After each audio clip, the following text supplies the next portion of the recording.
There's a massive experiment happening right now in millions of homes, and nobody signed a consent form. We're giving our kids screens earlier than ever, tablets at age 2, phones by age 10, and their brains are changing in ways we're only beginning to understand. This is what screens are actually doing to your kid's brain. A child's brain is not a mini adult brain. It's under construction, and screens are the construction crew nobody vetted. Between ages 2 and 7, the brain forms 1 million neural connections per second. Every minute on a screen is a minute not spent building the foundations of language, focus, and emotional regulation.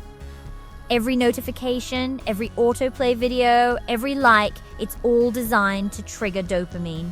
The same chemical that makes adults crave coffee makes kids crave screens. But here's the problem. A child's dopamine system is still developing. Overstimulation now means they'll find everything else boring. Real life can't compete with algorithmic perfection. Blue light from screens suppresses melatonin, the hormone that tells the body it's time to sleep. A child who uses screens within an hour of bedtime loses 20 to 60 minutes of sleep. Not just one night, but every night. And sleep is when the brain cleans itself, processes emotions, and consolidates learning. Take away sleep, and you're taking away brain development. Here's what researchers are most worried about. Kids' content today, TikTok, YouTube Shorts, even kids' apps, is built on 3-second cuts. The brain adapts. It stops being able to follow slower narratives. A classroom teacher becomes boring because the real world doesn't cut every 3 seconds. Attention is a muscle. Screens are keeping it from developing. Language doesn't develop from passive listening. It develops from back and forth interaction, what researchers call conversational turns. A screen doesn't respond when a toddler babbles. It doesn't wait for an answer.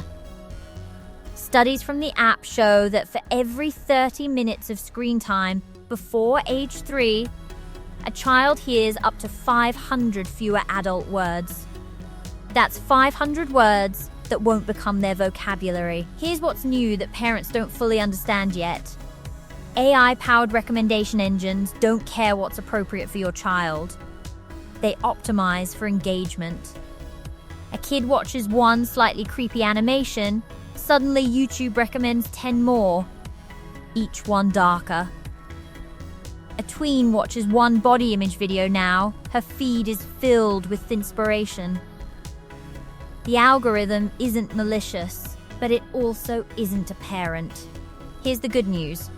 You don't need to throw away every device. What works is clear, consistent boundaries. The app recommends no screens under 18 months, 1 hour max for ages 2 to 5, and device-free zones, dinner table, bedrooms, car conversations. The research is clear. Kids who have consistent screen limits sleep better, focus longer, and have richer vocabularies. Here's the truth most screen time advice misses. Kids aren't addicted to screens. They're addicted to stimulation, connection, and escape. When you take away the screen, you have to replace it with something better. Unstructured, outdoor play. Boredom that sparks creativity. Real eye contact with a parent who isn't scrolling. The replacement matters more than the removal. Every parent is figuring this out in real time. The guilt about screen time is universal. But here's the takeaway. You are not a bad parent for giving your child a tablet. You're a parent navigating a world that didn't exist when you were growing up. What matters is what you do now. Start small. 1 device-free dinner, 1 hour of outdoor play, 1 conversation without a phone in your hand. Your child's brain will thank you. Subscribe for more research-backed parenting without the judgment.